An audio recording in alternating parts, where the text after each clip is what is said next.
시청자 여러분 안녕하십니까? 헬로티비 뉴스입니다. 연천군이 지역 경제를 살리기 위해 지난해 다양한 시도를 했는데요. 그중에서 두 가지 안을 올해부터 시행하기로 했습니다. 지역 특성에 맞는 군장벽의 지역 소비를 지원하고 상인과 국민들에게 지역화폐 혜택을 늘리기로 했습니다. 김소영 기자가 취재했습니다. 지난해 연천군은 지역화폐로 285억 6천여만 원이 사용된 것으로 나타났습니다. 연천군이 조사한 결과를 살펴보면 총 294억 4,900여만 원이 충전됐으며 이 중 285억 6,400여만 원이 사용돼 사용률 97%를 기록했습니다. 이번 조사 결과를 바탕으로 장기화된 경기 침체를 극복하고 어려움을 겪는 소상공인과 골목 상권을 살리기 위해 대책 마련에 나섰습니다. 먼저 오는 21일부터 29일까지 연천사랑 상품권 인센티브 지급 한도를 상향합니다. 기존 70만 원에서 30만 원 늘린 100만 원을 지급합니다. 사업기간 중 지역화폐로 결제하는 소비자를 대상으로 지역화폐 결제 금액의 5%를 1인당 최대 2만 원까지 지급합니다. 지역화폐 소비자는 기본 인센티브 10%와 캐시백 5%, 총 15%의 인센티브를 지급받게 됩니다.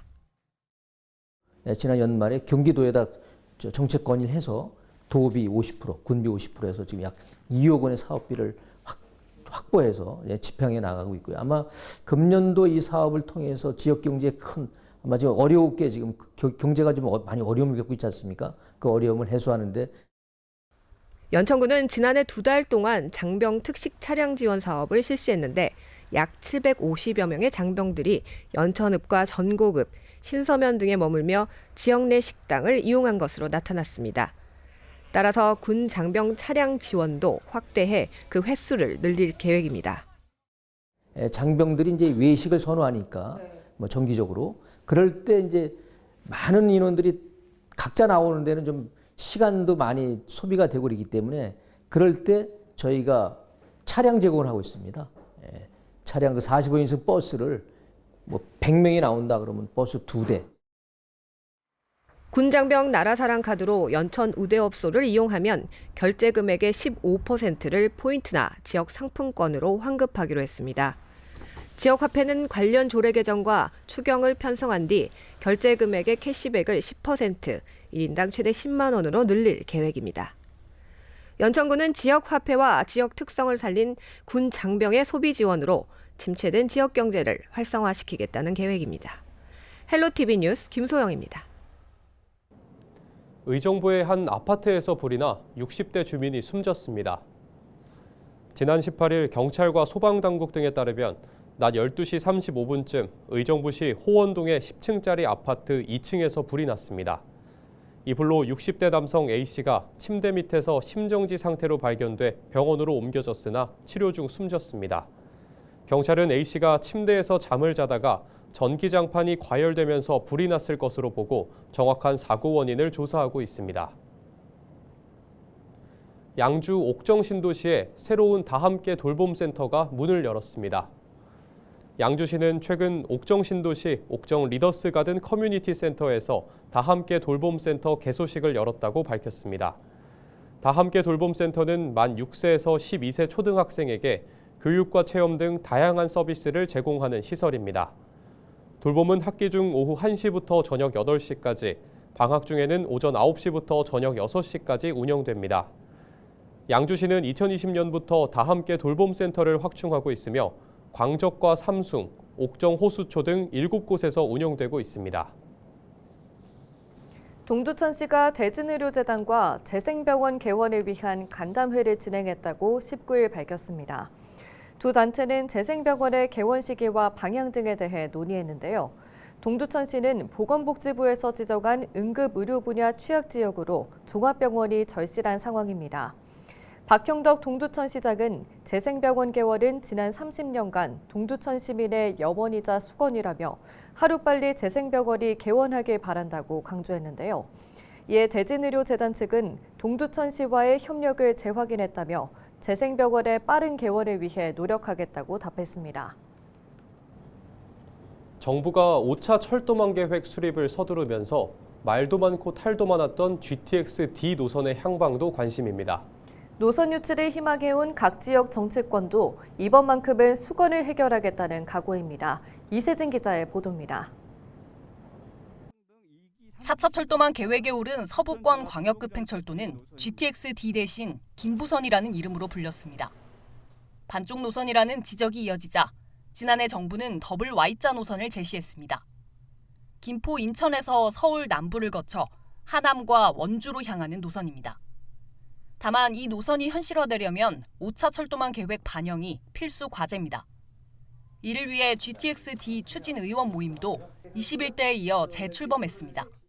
지난번에 완결하지 못했던 이 GTX-D 노선을 동서축에 반드시 이번 5차망 계획을 통해서는 동서축 완결을 통해서 김부선의 반발에 집회와 삭발, 단식까지 있었던 김포부터 다시 동서축을 잇는 선상에 있는 지역구 의원들이 이렇게 모이셨으니까 4차 철도망 계획에서 삭발했던 그런 각오를 갖고 노선을 지나는 수도권 지역구 의원들이 총출동했습니다.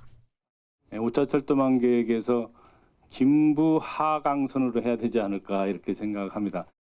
가다가 부천에서 머물게 돼서 좀 아쉬웠고 김포에서는 그 노선뿐만이 아니라 계양을 중심으로 인천공항까지 연결되는 GTX-D Y자 노선까지도 꼭 필요한 사항이니까.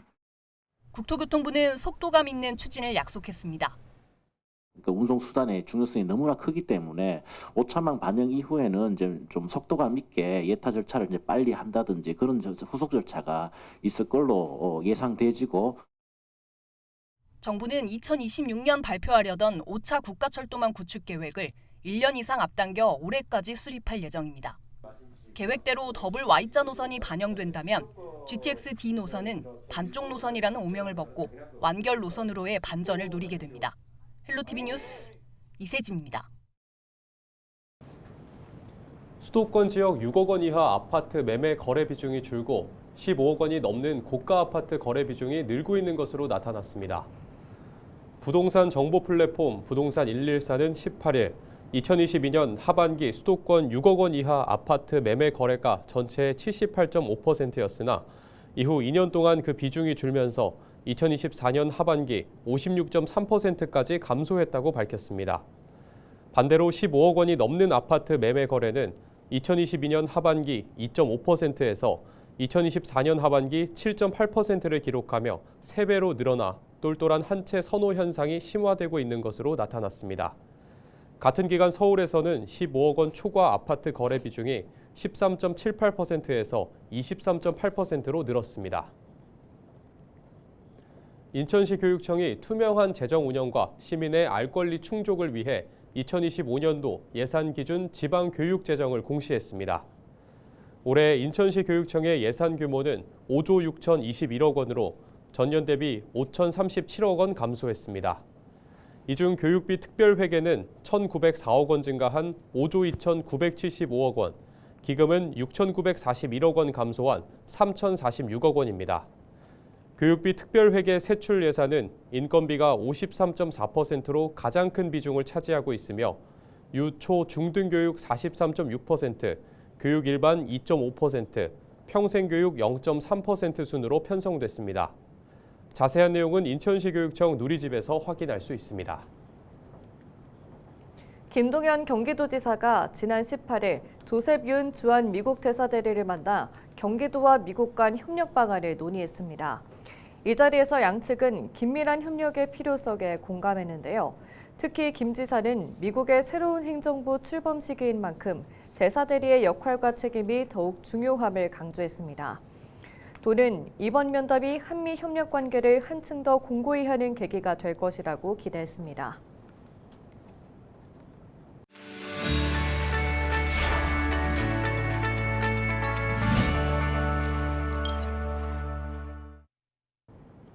부천 소사 지역 일대는 원도심과 신도시가 혼재된 지역인 만큼 원도심 활성화 과제부터 교통신설 문제까지 해결해야 할 지역 현안들이 많습니다. 신규 철도 노선이나 광역버스 노선도 당연 관심사입니다. 우리 지역 국회의원을 만나 들어봅니다. 경기 부천시병 더불어민주당 이건태 의원입니다.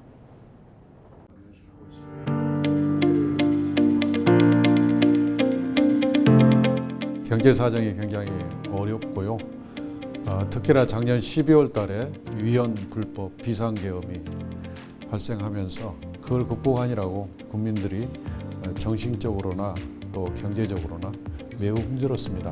올해는 좀 희망을 국민들한테 드리는 해가 됐으면 좋겠습니다. 헌정 질서가 바로 잡히고 또 민생이 회복되고 민생과 경제가 다시 살아나는 그런 해가 됐으면 하는 새 소망을 가져보고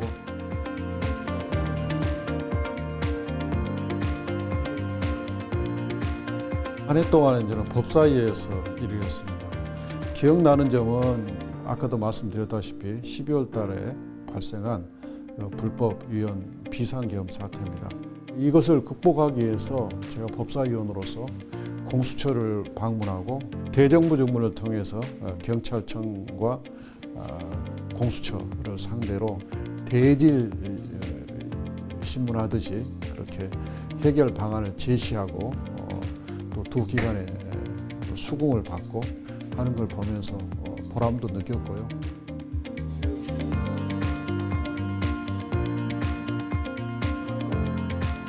매주 일요일 날 2시간씩 저희 지역의 전철역이라든지 또 시민들이 많이 모이시는 곳을 찾아다니면서 현장 면회를 하고 있습니다.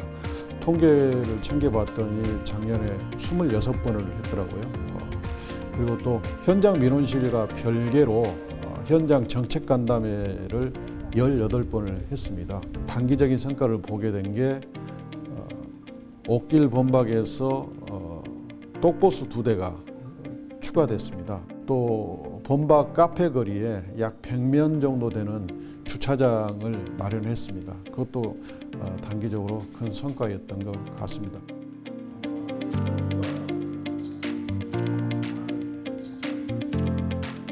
원도심 재정비 문제는 제가 우리 주민들한테 공약으로 약속했던 부분이고, 그래서 이 문제를 해결하기 위해서 제가 국회에서 금년 1월 달에 원도심 지원 특별법을 지금 발의를 했습니다.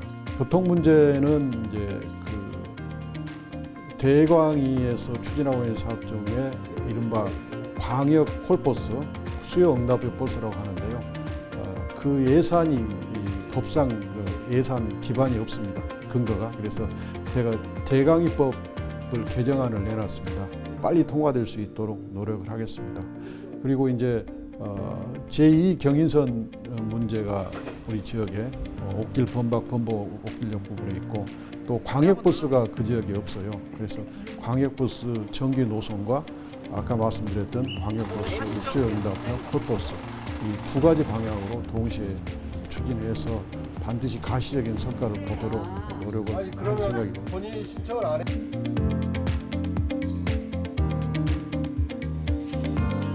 초심을 잃지 않고 소통하는 국회의원으로서 중간 늘 함께하는 그런 국회의원이 될 것입니다. 더 행복하고 복 많이 받으시는 새해가 됐으면 좋겠습니다. 감사합니다.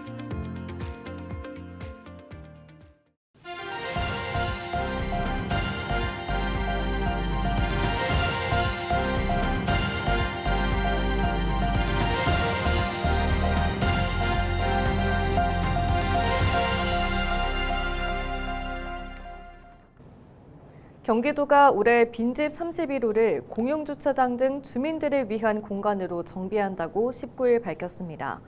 도는 빈집을 대상으로 최대 3천만 원의 철거 및 보수 비용을 지원하고 있는데요.